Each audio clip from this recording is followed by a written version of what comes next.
Hello everyone and welcome finally back to More Knowing Wheel. Yes, we did the show away together. Sounds like a romantic vacation. It certainly was not. It definitely was. It definitely was not. But we're back today, episode 127 of your favourite Formula 1 show. Of course, a massive thank you to all of you that persevered throughout the last episode. We apologise for the audio. Clearly, Jamie and myself are not meant to be together. So we're back in our own safe spaces now. And since that last podcast, Jamie, we've actually both been quite busy with a lot of other things, haven't we? Yeah, hence the lack of uploads since then. But yeah, I think I've stayed in my own bed twice since. He's got that dog in him. Well, just for travel, obviously. Obviously.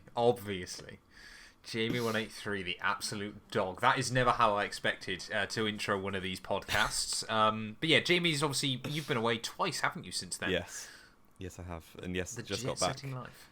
Well, last night, and now we're recording on Wednesday morning for context. So yeah, all good. And obviously I've been to the Belgian Grand Prix, had a lot of fun there. You know, come back, waited for Jamie to return.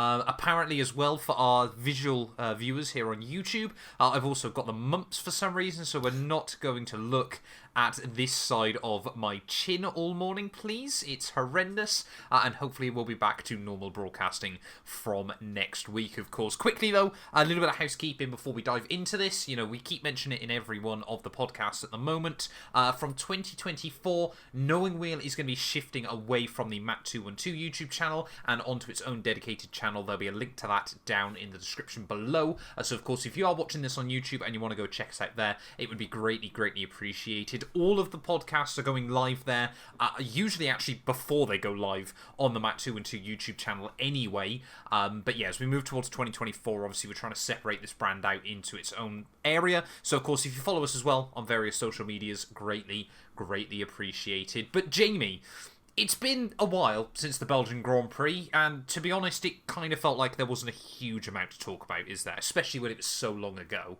Yes, yeah, we've had this, I think, one of the time this season where just because we missed the boat a little bit, it seems a bit pointless to go over it as we usually do. So we'll go over it quickly, I think. But yeah, it was kind of as worryingly as the as the season is kind of going towards. The race was fairly boring. I'll throw that straight out there. But yeah, obviously Max Verstappen won because it's 2023 and he's the best driver in the best car. So yeah, and behind that it was all right. There was stuff happening, but it wasn't particularly interesting. Yeah, I mean, really, what can we say? Oscar Piastri, again, you know, we backed him right from the start of the year, but he's doing very well. Obviously got that P2 in the sprint race and then got scienced in the real GP.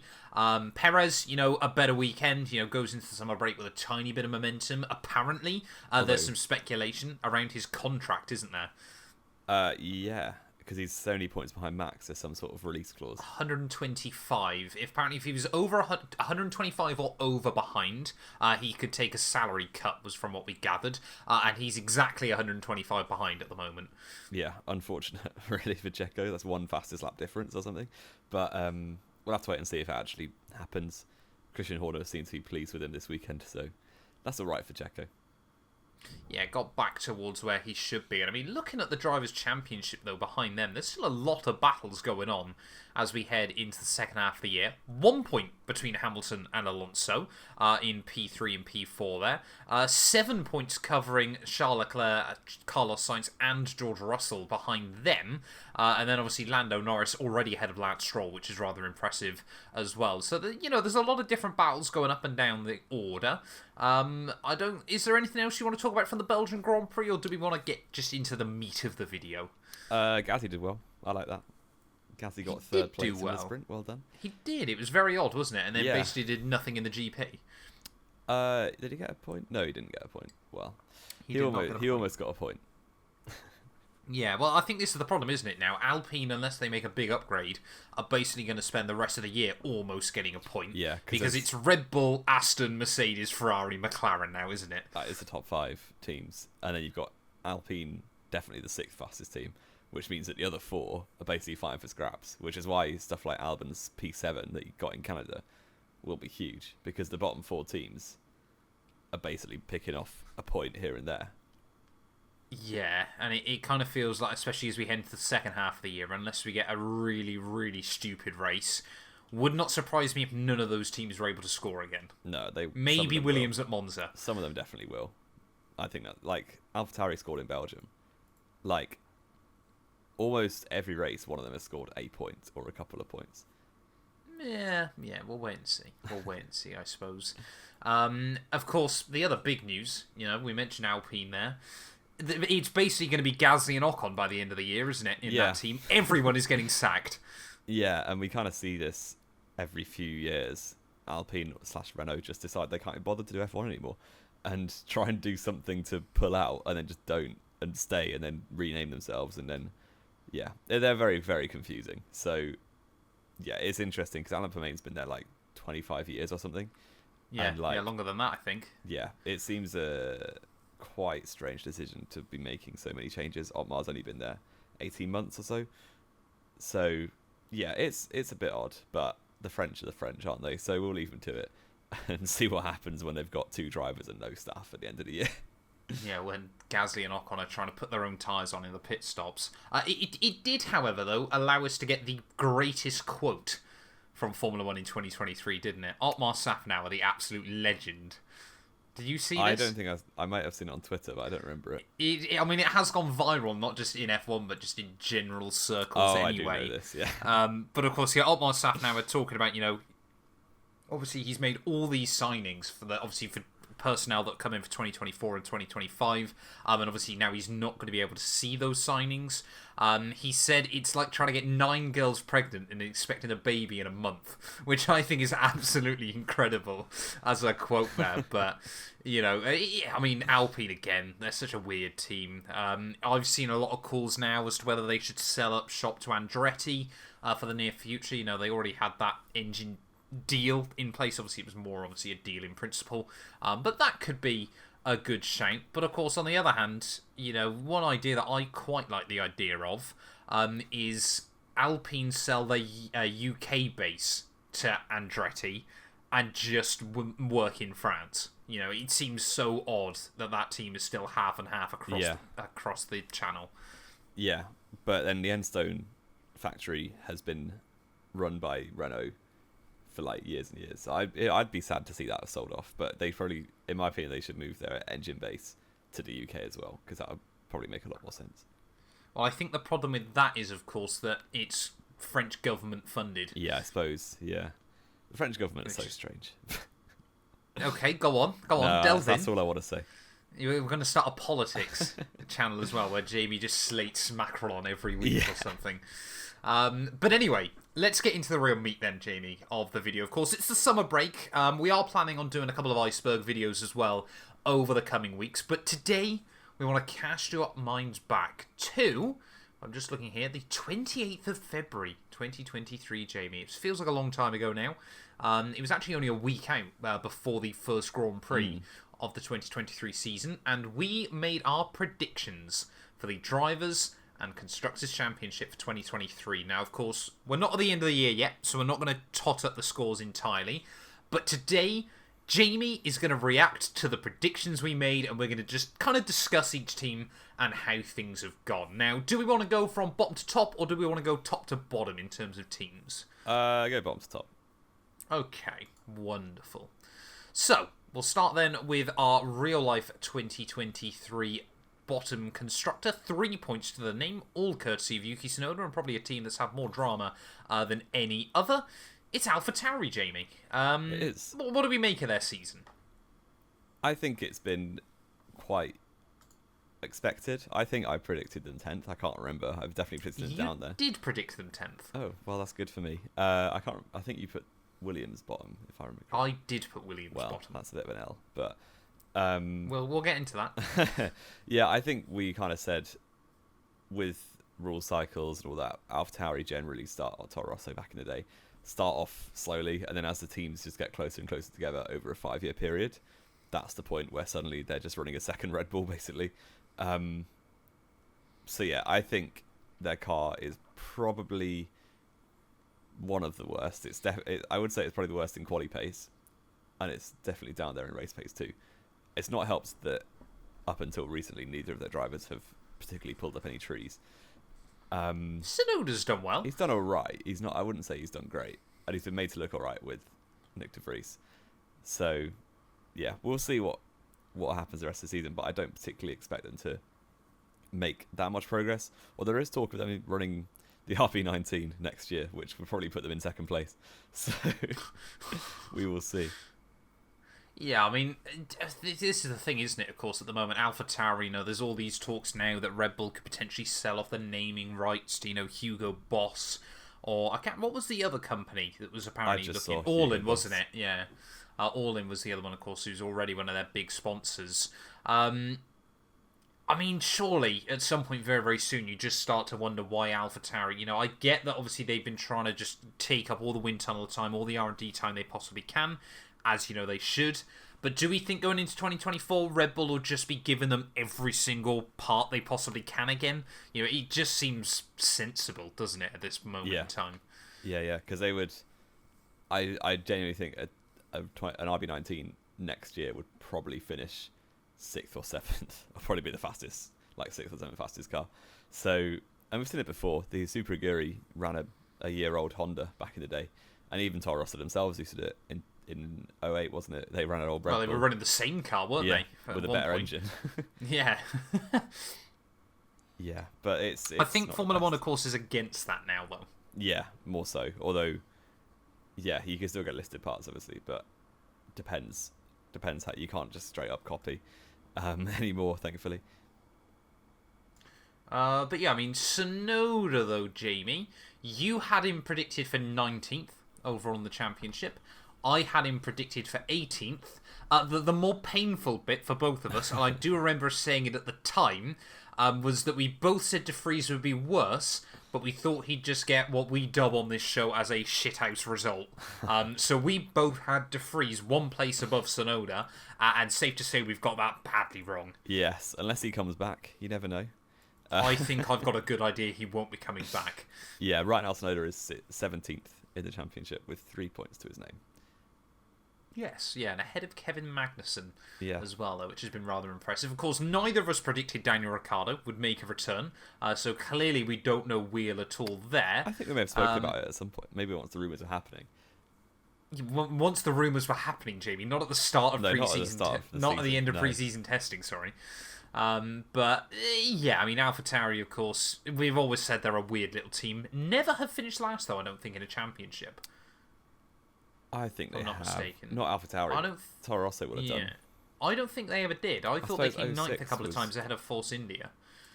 2006. What did they do? They might have beaten Super Aguri. They might have beaten Spiker. Spiker was 7. Oh yeah. I'm pretty certain they beat Aguri in 6, Spiker in 7, Force India in 8. They were definitely. Yeah, they beat everyone in 8. They were last in 2009, I think. Were they? Yes, they were 10th place. They got some points. Yeah. Well, they've had points this year as well, haven't they? Yeah. But okay, clearly got that one slightly wrong. So it might be the second time ever they finished last. Yeah. Sorry, in 2009 you said. 2009 they were last. Yeah. Okay, I was going to say. I thought you said 2010 for some reason. I was like, they definitely didn't then. No. With all the new teams coming in. But let's move on up then, Jamie, to a team that's had a bit of a feel-good story, hasn't it? But I still feel... sorry, no, I'm getting my numbers muddled up here. We'll get to them soon. Alfa Romeo, what a fall from grace this has been so far, isn't it? It's just been really weird. Like, their car has shown pace at some points. I'm a Joe fan, so yeah, I've been following them fairly close. And there's some races... Like Bahrain, for instance, Bottas did strangely well. And then Spain, Joe just randomly finished 9th on actual pace. He was really, really good there. And then obviously in Hungary, they got a double top 7 in qualifying. And then it completely blew up in the race because their car's awful. Absolutely pooed themselves come the start of the Grand Prix. What do you mean the car's awful? It was a sense of failure. They keep telling him it was a sense of failure. You're waffling. It was. How is Joe the only driver that keeps getting sense of failure? No, Bottas had it too, but he just pulled away better.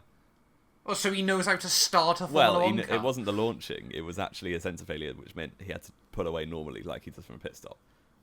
But the launch control didn't work. That's an actual fact. There is no launch control. Not launch control, but like the You know what I mean? The race start procedure. I can't wait for Jamie to accidentally just outed Alfa Romeo as cheaters in launch control. Yeah, no, but like the car seems to have bits of pace, but even they've been quite good at fumbling really good results in the past as well. As I remember when Raikkonen drove for the team, anytime there was an opportunity, stuff like Monza 2020, stuff like Mugello, or what was the Hungary 2021 as well, where like these are random races where you have potential to get points, and those were the times when the likes of Williams used to score points, or people like that. Actually, Alfa Romeo are really good at messing up those races. It's not spoke about enough, is it? But Yeah. Alfa Romeo, are incredible at fumbling at the moment. Yeah, so I think they'll pick up some more points the rest of the year. I think Joe and Bottas are both doing all right. I don't think either of them will get replaced. Well, it looks like, they want to extend contracts, don't they? Even though Pourchaire's now winning Formula 2. Oh dear, that sounds like Teo Pourchaire out the window as well. Yes, I just think the consistency of driver is quite important, and when you're trying to make progress, not sticking a rookie in halfway through the process, because Joe's going to have 2 years experience by the end of this year. I think it makes sense to retain, and if Teo, like, a year out is kind of the norm now, almost for F2 champions, especially the ones who don't win it on their debut season. Like, so Pourchaire's been in there 3 years, which apparently makes him washed if you ask anyone else on Joe's driving, but there we go. Let's also, just talk about the elephant in the room there, Jamie. How old was Zhou Guanyu when he made his F1 debut? 23, 24? How old was Lewis Hamilton when he made his debut? That's not the point I'm trying to make. 23? 23, yeah, but that was a lot more common back then. Obviously, Teo Pourchaire, 3rd year of Formula 2. I can't argue with that. That is a fact. Still only 19, though, isn't he? No, he's going to be 20 by the end of the year. Is he not? I don't know. He definitely made his debut at 17. Yeah. Yeah, he's 20. Oh, no, he's not. He only just turned 19. What? Yeah, see? Wow. Yeah. He's young boy. He is young. And, it's. I think, to be honest, more the question's got to be, are Audi eyeing him up potentially? I think Audi are eyeing up Carlos Sainz, but apparently that's a story for another apparently, time. and I mean after Belgium, I'm not sure. Oh, but I mean, I get why you'd eye up Carlos Sainz because, of course, I'd argue he's actually an incredibly good adaptable driver. He's very adaptable, very consistent, but doesn't have that killer instinct. No, exactly. Where do we predict Alfa Romeo? We both predicted them 7th overall. Okay. So we did predict a small fall off. They arguably should be finishing 7th with the car they have, in my opinion. Yeah, I think that they're more Haas. I think that's fair. No, Haas have no race pace in the slightest. I'll behave. It's just because Hulkenberg can't race a car. Well, he's got more points than Magnussen. So. He does have more points than Magnussen, but Magnussen can't qualify a car, so swings and roundabouts. But in terms then, obviously, so Bottas and Zhou 15th and 16th overall in the championship. You predicted Bottas in 12th and Zhou in 13th, so a little bit optimistic from you there. Slightly. I predicted Bottas in 13th and Zhou in 15th. Okay. So not as optimistic from myself, but of course, yeah. Still a little bit optimistic. Still on the optimistic side, but then again, we were expecting them to finish 7th, so, it is what it is. Up next then, Jamie, is going to be Haas. What do we make of them so far? Hulk's done much better than I thought he would. I'll put that straight out Much better than you thought he would. Yeah. Interesting. Okay. Like, when he came back, I was like, okay, that's cool, but I don't think he'll do that well because he had 3 years out. He's still ridiculously fast, especially over 1 lap. So I think ridiculously fast is strong. No, you give him some credit. Give him some credit. He's been a good qualifier this year, but I also, as we just mentioned, the Haas car is a pretty decent. It's a bit like the Williams, isn't it? It's very, very decent over 1 lap. And of course, we always forget as well, Haas just have like 3 tracks that they're really good at. And obviously, until Hulkenberg had that engine failure, it looked like he'd been able to capitalise at those 3 tracks. Yeah, although I don't think he was getting points in the Austria race. Probably not, no. The tyre wear of that car is horrendous for both drivers. Like, Magnussen has spent half of the season just battling De Vries for last place. It has been the best battle of 2023, wasn't it? That whole saga. Yeah, it was, 3 races in a row where they just crashed. It's like, what is this? But, yeah, I think Hulk's doing incredibly well. Magnussen, less so. And if they were to replace one driver, it would definitely be Magnussen for next year. I don't think they will, but, yeah, Hulk obviously has the front row start, which was robbed from him in Canada. and he was running second. So remind me again what he did in Canada to get that robbed off him? Did he do? I'm pretty certain he got a penalty. Oh, he sped under red flag, didn't he? Yeah, that's a bit dumb. He did speed under the red flag. Yeah, but he still qualified second, and then qualified fourth in Austria. Yeah, he's doing incredibly well. He's had, I think, before Belgium, he was equal for Q3s with Checo Perez, which kind of says quite a lot. I think he might have been one behind, but yeah. Yeah, he's the one behind now after Spa, but yeah, Haas are just a really strange team because you kind of have some good characters there. I think both drivers are quite funny. Obviously, Gunter Steiner's a big part of that, but like operationally as a team, they're just not very serious. So it's hard to see what their progress is going to be, what their long game is without investment. But yeah, I think 8th place is kind of about right for them. I think if they finish 9th, that also would be quite fair for the end of the season. But yeah, we'll see. Yeah, I think that's a fair assessment of everything going on. I don't think I've really got much to add. I think Haas need to have that big reshuffle at some point in the near future. You know, whether it could be them that look towards Teo Porcher, you just don't know. But we actually both got Haas bang on in 8th place, wow. Jamie. So I bet you put Magnussen ahead of Hulk because you're a snake. I did put Magnussen ahead of Hulk. So obviously, real life Hulkenberg is in P14. I predicted him 16th. You predicted him 15th. Magnussen is in 18th. You predicted him in 16th. I predicted him in 14th. So we were both slightly optimistic there on the Haas front, despite the fact we got the team in the right position. Then we move on up, Jamie, and what a miracle it would be if they can hold on to this. Williams tied with Haas, but better on count back. They're on 11 points and in 7th. Yeah, thanks solely to Alex Albon, who's doing incredibly this season. Probably one of the top performers of the season.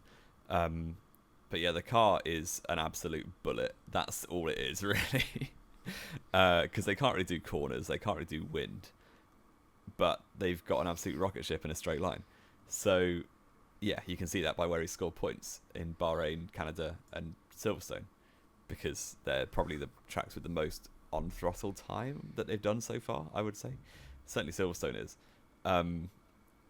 Yeah, it's incredibly hard to pass. So if you get Albon doing a great job in qualifying, which he has done on many occasions, and then he just has a good start, gets up into P6, P7, suddenly it's almost impossible to overtake him, because most cars with DRS are then equal to the Williams without DRS, which is mad. It's an incredible strategy, isn't it? Because, I mean, we did speak about this, and Red Bull have kind of done the same thing, but as Formula 1 is trying to make every track fantastic for racing, and that just means make them all straight lines. Yeah. It makes sense to have a car that's just ridiculously good on straight lines. Like, you play the hand you get dealt. Like, you look at the new tracks, Saudi Arabia, even Qatar, even though it's not obviously designed new, but Vegas, yeah.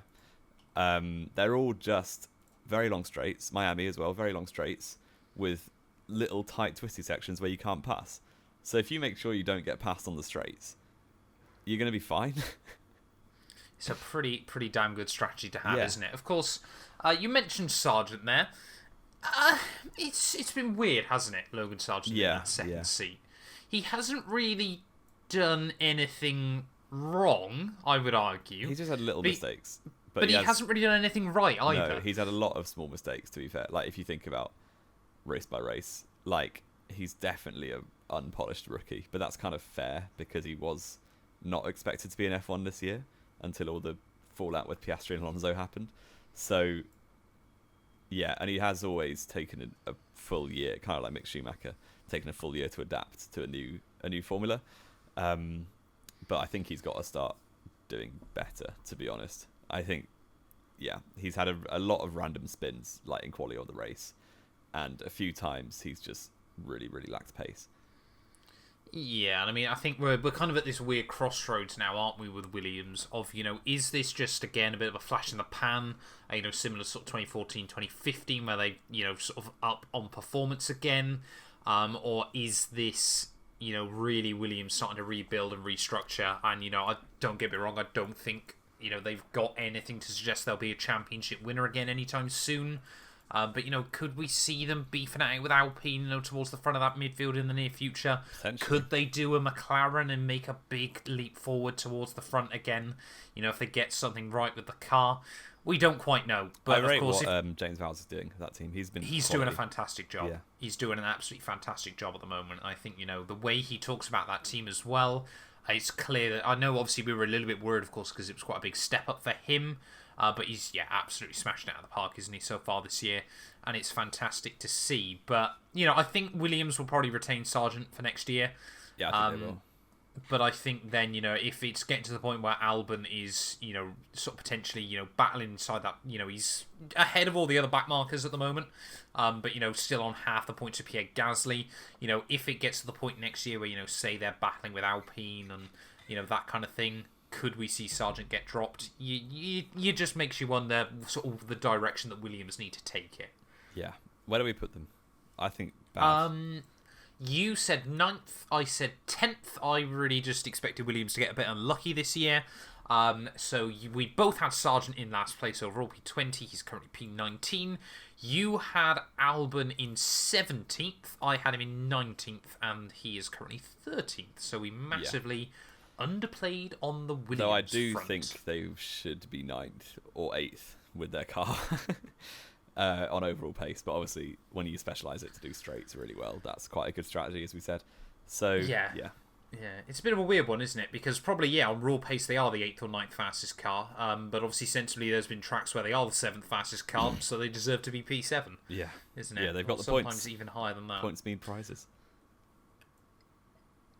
They absolutely do, and that prize money could be very, very useful come the end of the year. Let's move on up, though, Jamie. Obviously, a team that we mentioned in the intro, and a bit of an odd one. It's Alpine, of course. You're kind of still a fan of them, I suppose. I like You're one Gasly. of 4. You like Gasly. Aren't you an Esteban Ocon fan? I've heard you chanting Esti Besti before. Absolutely Such not. a shite chant, isn't it? Yes, it is. It's an absolute Twitter merchant chant, that one. But Alpine are just really weird. I just don't get them as a team. I've had to go through the cycle of having to support them when Hulk was there, and still kind of when Gasly is there, although I kind of hope he gets out because it's a bit of a sinking ship. Where's he going to go? Yeah, I don't know. That's the problem. It's kind of the best place for him, but it's not good. He's back to Super Formula. Yeah. Yes. But I mean, both drivers are actually doing pretty well. Gasly's been horrendously unlucky. Behave. No, he has been. I was waiting for your Gasly excuse. He has been really unlucky this season. But Ocon has been very consistent, as he kind of always has been. And obviously the shining point for both drivers is that random third place they got. One at Monaco and one at the Belgium Sprint. So, yeah, I think both drivers are all right. Their team overall is obviously not doing that well. And what team? Well, yeah, exactly. They've all left. And they kind of have been given 2 wake-up calls this season. One at the beginning when Aston Martin were just rapid, and they're like, oh, how have they done that and we're rubbish? And then later on in the season when McLaren started going quick, they're like, oh, another team made progress and we haven't. But we've been saying for about 10 years that we've got a 100 race plan. And that it resets every 30 races. So, yeah. And, of course, the big talks now as well is about this engine balance of performance, isn't it? Alpine now believe they're about 30 bhp down on everyone else again. Which they're the only team running their engine, so... Exactly. Yeah. They've got nothing to compare that to. It could end up being a little bit like McLaren, wasn't it, when they had the Honda power units, slagging them off all the time, and then they get the Renault power units and they're still awful. Yeah. So it makes you realise that actually it's the car, not the engine. But yeah, Alpine, just bizarre, aren't they? Yeah. We mentioned, obviously, could we see them drop out? I don't think that's going to be the case anytime soon, to be honest. No, still. I don't think it will. But yeah, more and more questions have got to be getting raised, haven't they? Like you said, we've seen Aston Martin fight back to the front. We're seeing McLaren fighting back towards the front. Why aren't Alpine? Yeah, because they've been saying they will for ages. Where do we put them?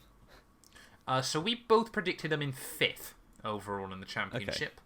Okay. So you said Gasly would beat Ocon. That's not out of the question. I think it's unlikely when you look at the big 5 teams points. now. That's 13 points, yeah. A couple of 7th places. So you said Gasly in 9th, Ocon in 10th. I said vice versa. Ocon is currently in 10th, so you have got him bang on. There we go. To be fair to you. But Gasly, we both over-predicted there, down in P12. Moving on up, though, Jamie, to probably one of the weirdest teams so far in 2023, wasn't it? And that has got to be the bizarre tale of McLaren's apparent resurgence. Yes. Yeah, it's very strange. And actually, yeah, I've never seen an upgrade. I guess it was kind of a B-spec car, but I've never seen an upgrade do so much in one go. Because literally, in Canada, they didn't get points. In Spain, they didn't get points. They scraped 9th and 10th in Monaco. To be fair, they were third on the grid in Spain. Yeah. Just Lando scuffed it at turn 1. Yeah. And then they scraped 9th and 10th in Monaco, and then they got no points at Miami. And then... Miami, they were the slowest car. The slowest team, for sure. And then Lando gets his upgrade in Austria. Piastri's finishing 16th with the old car, and Lando's just finishing 4th and battling Mercedes and Ferraris. And it's like, oh, hang on, I know Lando's good at Austria, but how's this happened? And then he goes and puts it on the front row at Silverstone and gets P2. And it's like, oh, maybe their car's just good on the straights. And then he goes and gets a second place at Hungary, and it's like, oh, maybe their car's just good. And then Piastri is probably the driver of the weekend, up until the race start, when he arguably messed up. The driver of the weekend until the bit that awards all the points.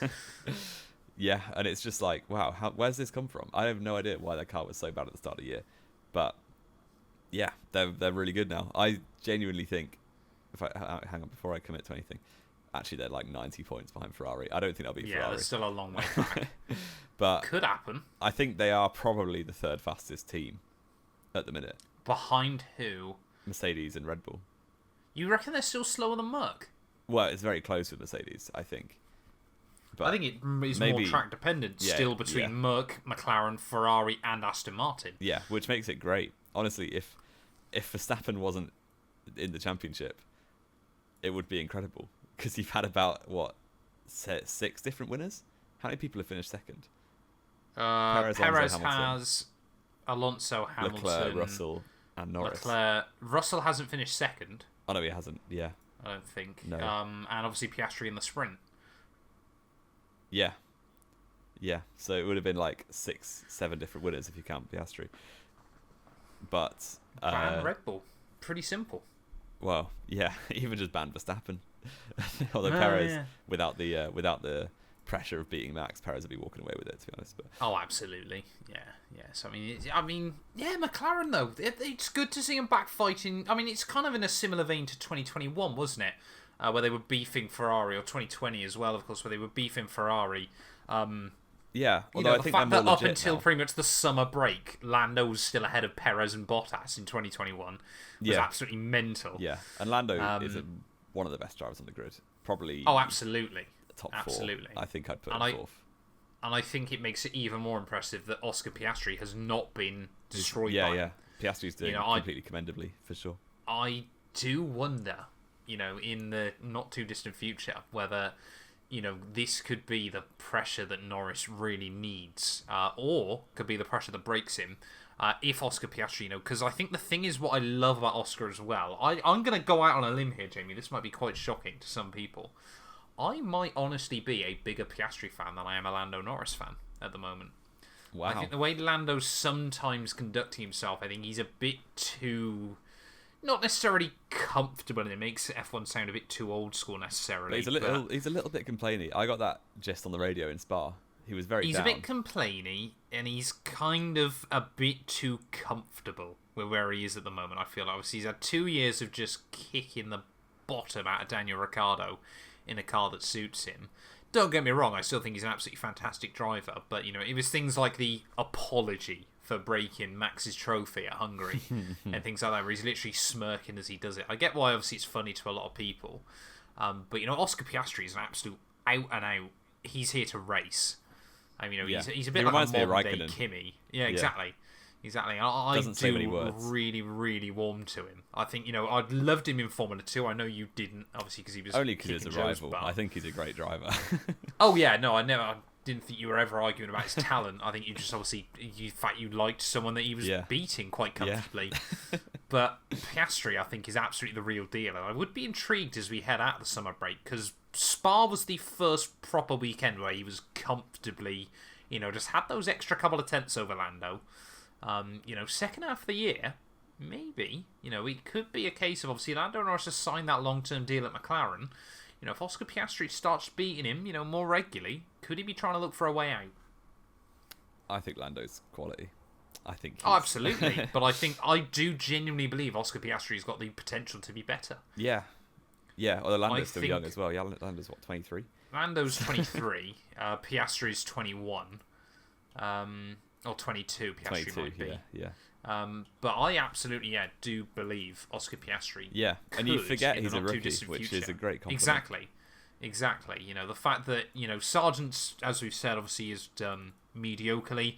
Obviously, we've already spoke about Nick de Vries, but Piastri this is what obviously he did in Formula 2, did in Formula 3, did obviously in Formula Renault as well. He gets into a car, and he just can almost immediately get 99% out of it. Yeah. And now he's finding that last percent. And that's exactly what Raikkonen did in any car he drove. He's rapid. He does remind me of an Australian Kimi. Yeah, he does. Yeah, absolutely brilliant. I love him. And, of course, I love his parents on Twitter. We've got to give a shout-out to them, because the amount of comments I see, they've basically gone viral, haven't they, recently? Yeah. People are in love with his mum telling him off all the time and things like that. But we both predicted Jamie McLaren in 6th, so we've got that one wrong again, them and Alpine the wrong way round. Yeah. However, to be fair to us, we couldn't have predicted them to suddenly have the second fastest car with an upgrade. So no, we couldn't.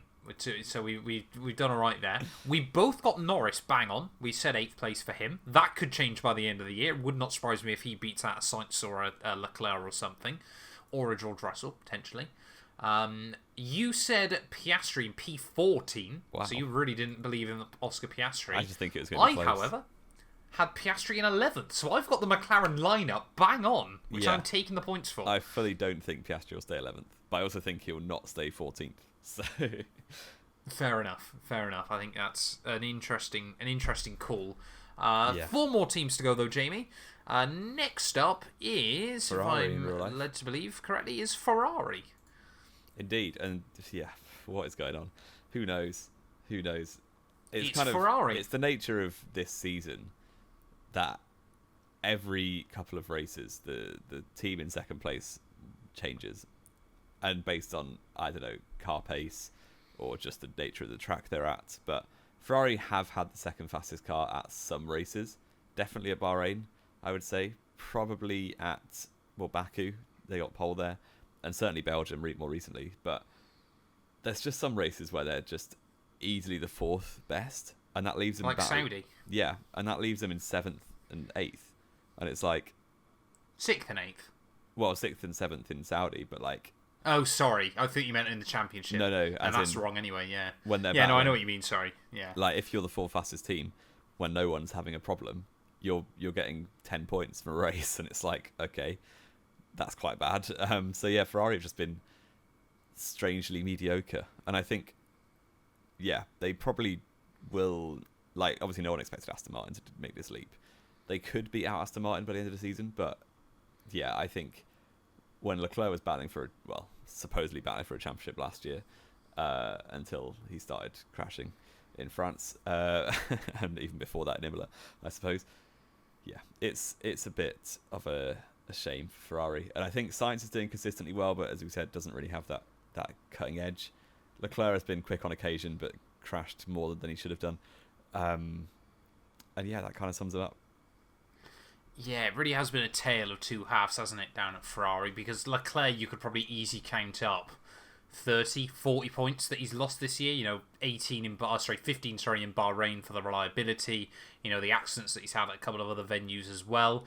Sensibly, I think, had everything gone right, he probably should have been in that battle with Alonso and Hamilton, which would showcase that Aston Martin, Mercedes and Ferrari have all had the second fastest car this season. But the fact that he's only 7 points ahead of Sainz, and that's just been the fact that Sainz has gone into every weekend and got the job done rather than been brilliant. Sainz, I think, has still had the second best average qualifying position this year. But, he's got, one podium to show for it? Has Sainz been on the podium? No, he hasn't. I think he has one. He had one in a sprint.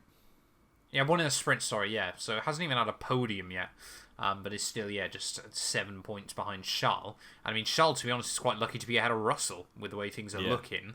But I think, you mentioned Aston Martin there. I think they will get the better of Aston Martin by the end of the year. Obviously they've taken a big step backwards recently, as obviously we kind of predicted they would.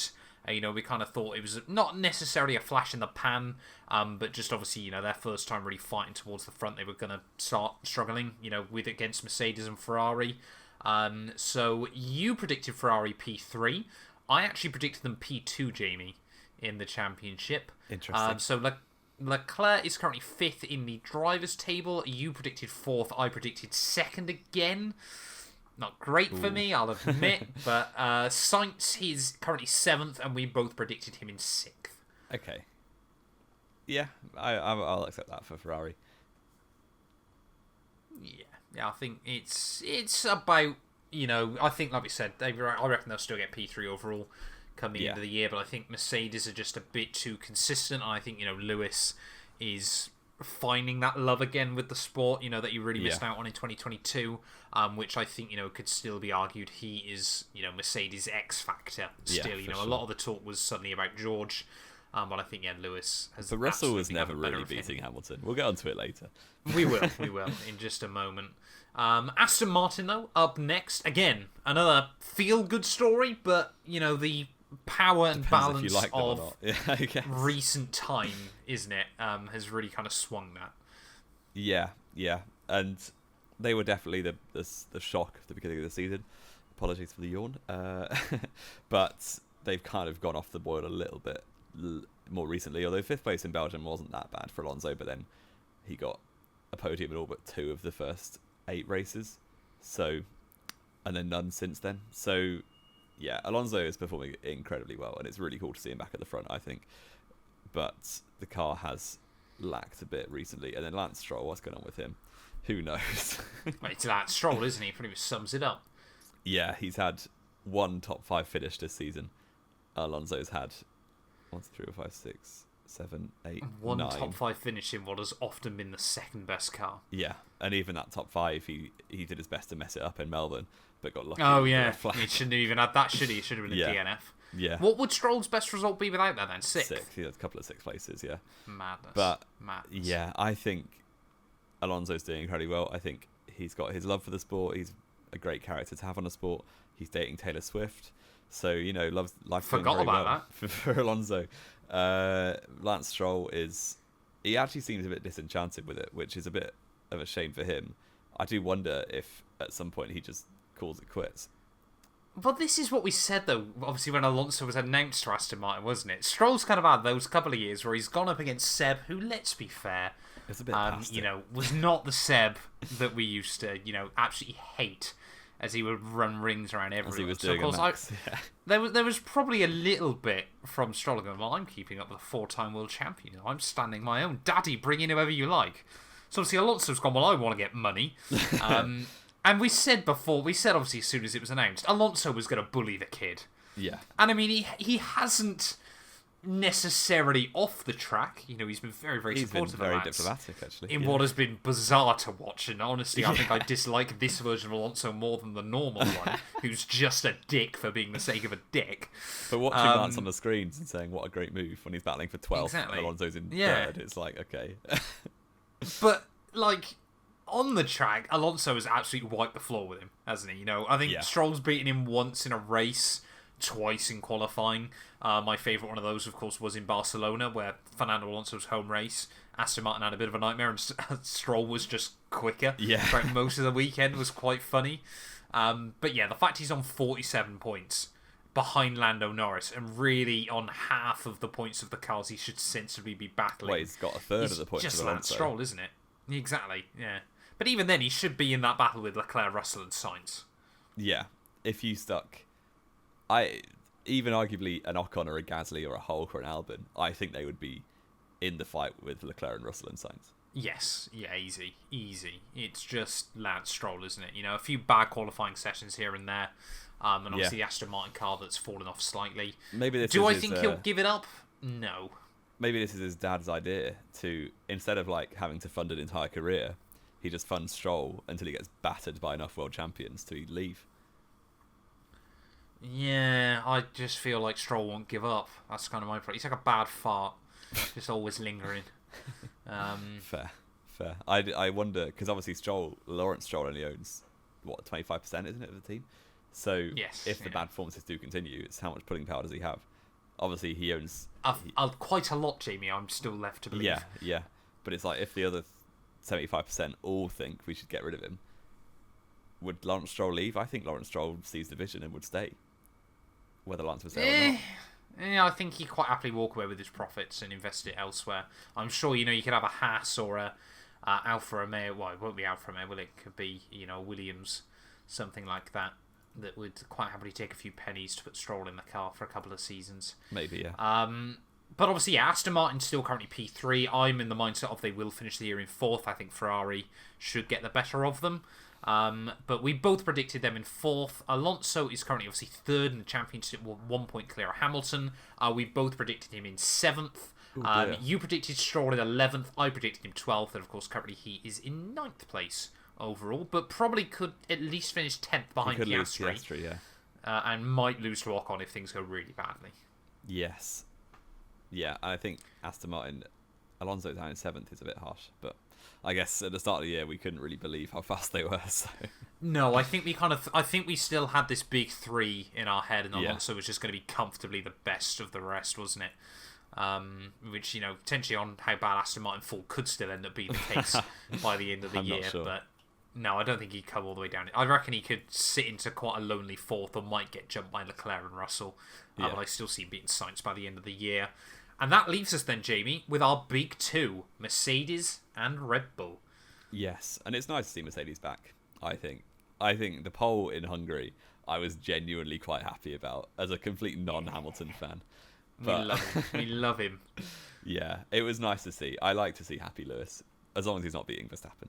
But yeah, it's a good progression year for Mercedes. I think they probably didn't expect to be winning the championship, but to be definitely second best on consistency and overall pace is good for them. Although on races, arguably they've not been second fastest that many times. It's just they've always been second or third, and the other teams who have been second or 5th or 6th.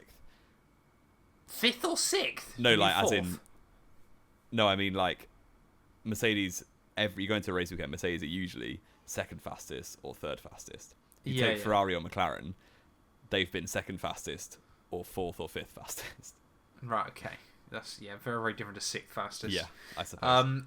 I think as well you might not be giving Mercedes enough credit there, because I think they've still got the best driver pairing in the sport. Probably. Although Russell's not been brilliant this season, I would say.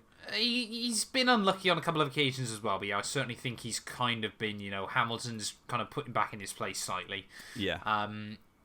But I think the other thing as well that we kind of forget about Mercedes, of course, is that, obviously when they were prolific winners, obviously it was more obvious. But they are getting the job done almost every week, aren't they, still? Yeah. And they're very, often very they are able to capitalise. Yeah. Yeah, so I think they're getting as much out of the car as you could reasonably expect. Obviously, Hamilton probably will finish 3rd overall. I'd like to think so. Yeah. I think he deserves it with the season he's having. And Russell has been quite unlucky. Melbourne, for instance, he was effectively leading, then got unlucky, then got an engine failure. Canada was a probably bad could have mistake. come 3rd. And Canada was a very poor mistake from him. And on occasion, he's, not just had the pace of Lewis, which is understandable when you've got the second best driver of all time. But yeah. Well, yeah, I suppose that is right behind Senna, isn't it? Yeah. I think Mercedes, though, I mean, you predicted him P2. You had him bang on. There we go. I still, didn't want to get optimistic about my boys, so I had them in P3. However, you did predict Russell to beat Hamilton still again. Wow. You thought that was the shift that was going to stay. How do you feel about that, Jamie? It's only 50 points. You never know. Actually, that's a lot. Only 50 points. That's half of Russell's points this year, my friend. Yeah. I don't expect that to change. I'll take the L on that one. No. Yeah, so you predicted, Russell in 4th. I predicted him in 5th. Obviously, he's currently 6th, but 5th is definitely still possible. I mean, 4th could be doable by the end of the year. Yeah, exactly. You predicted Hamilton in P5. Obviously, he's currently 4th, and I predicted him P3, which I think as we've both said, probably reasonable. Probably should be, or could be the case by the end of the year as well. And that brings us on then, Jamie, to Red Bull. Yes, and there's not a lot to say, really, is there? They're just insane. No. It's just been boring as all hell. But I mean, they're credit just where getting the credit's job done. due. They are ridiculous. Oh, absolutely. Absolutely. They're like, You know, I don't think the RB19 is the fastest car I've ever seen. But I think in it's... what metric are you like, saying that? in the pace compared to the rest of the field. Oh, no. You've got Williams back in the day that had a bigger 2.5 advantage over seconds. P2 than teams do now over the entire grid. But I think the way Red Bull are run and the professionalism they go for and the perfectionism they go for, they're just really, really hard to beat. When they're cooking. Yeah. I don't think they'll win every race. I would like to think there's a race where another team wins, but I struggle to see how. I mean, but this is the thing, though, isn't it? Like, obviously, no team has ever won every race in a Formula 1 season, and this is what I've been saying since the start. There is a huge, hopeful part of me, of course, that just means, either a Mercedes snooker away a win somewhere, there's a Red Bull, Perez is having a day off and Verstappen has a mechanical failure, something like that, or a rogue incident. Really, we're looking back at the 1988 Italian Grand Prix, aren't we, for how Red Bull don't win a Grand Prix. Even 2016, Mercedes, they had 2 races they didn't win that season out of 21. One of them, they crashed into each other. Yeah. And one of them, Rosberg got taken out of turn 1 and Hamilton had a failure. That's the sort of thing you're looking at, because otherwise... That's the only way. Otherwise, Mercedes would have won every race in the 21-race season. Yes, yeah, and I just don't believe the law of average and statistics will allow Red Bull to win every single race this year. But of course, as we come off the summer break, though, Verstappen on an 8-in-a-row win streak now, second best of all time. He's only going to need... Zandvoort will equal him with Sebastian Vettel for 9 in a row. And then, of course, you look towards Monza. Don't you? I could be there for the record-breaking win. 10 in a row. 10 in a row. That'd be insane. Verstappen especially in Ferrari's backyard. Like we said at the start of the year, I remember freaking you out by saying Verstappen could equal Senna this year with wins. Yeah. And he already has, and he could equal That's Prost gone. in the end. Yeah, it's mad, isn't it? The fact that he could go straight up to P3 in the overall wins list this year. He could still beat out Could he Seb. beat out Seb? He could beat out Seb still. He's on 45 wins. What on Yeah. earth? He's only got to win 8 of the last 10. Only, yeah. That's easy going, isn't it? I mean, it is based on the first half of the year. I know, it's 53 for Seb, isn't it? Yeah, so he needs 8 more So he wins. could be tied with him by the end of the year. Yeah. Oh, sorry, 45, isn't it? Yeah. Yeah, scary. Ridiculous. Scary He's well on his way thoughts, to third isn't title. He's going to be statistically in the top 3 by the end of next year, for sure. Yep. So, yeah. We're living in Verstappen's world in F1. And I think ever since he made his debut, we kind of knew this was coming. We always feared this would be the case, didn't we? Because he's relentless. And, He's got the perfect storm of what you want in a driver. He's ruthless. He's obviously ridiculously fast. He doesn't take any prisoners.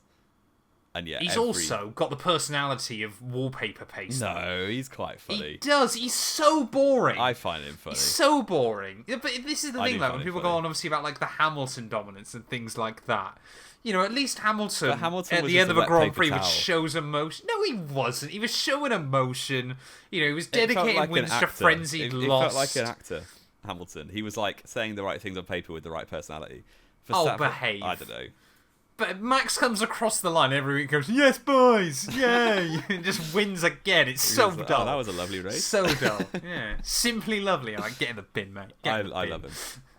Yeah, it's just so annoying. It's just the way he wins as well. Sounds like he's rent-free in your head, to be honest. He is rent-free in my head. I'm not even going to argue against it. Give me 2021 back, man. Let me have a Lewis championship. What? The championship Verstappen won that year? No, well, not really, but still. The only thing that really could stop Red Bull at the moment is if, of course, they've broken the budget cap again and the FIA throw the book at them, which I don't think they do anyway. No, I think Red Bull are sensible enough to not break it badly enough for a sporting penalty. Well, they're the rumoured team to have done it. Well, they again, will have aren't broken it again, but they'll have broken it for a fine because the FIA are dumb. Yeah, that needs to get fixed, doesn't it? Which we spoke about before. But we both predicted Red Bull to win out this World Championship. We both predicted Verstappen on top. You said Perez P2. I had a bit of hope here and said he was in P4. To be fair, if Alonso and Hamilton keep cooking, optimistic, but could happen. That would be quite funny. Nah, Perez already got but I his think bad form out sensibly the they're way. locked in. Yeah, sensibly they're locked in for quite an easy 1-2, and obviously a third World Championship for Max Verstappen. Yes. Things you love to hear, apparently. Oh, we do. He's on his way to number 8. Sorry? 8 World Championships. He won't win 8 World Championships in a row. No, he won't, not in a row, but he could. He's 25. It's like, it's insane. He is 25 still, isn't he? I keep forgetting he's only a couple of years older than us. Yeah, and he's. Oh God. He's on 45 race wins. Let's just watch different motorsport, Jamie, please. Our only hope is that Verstappen gets bored and goes somewhere else. I mean, that's what I'd love to see.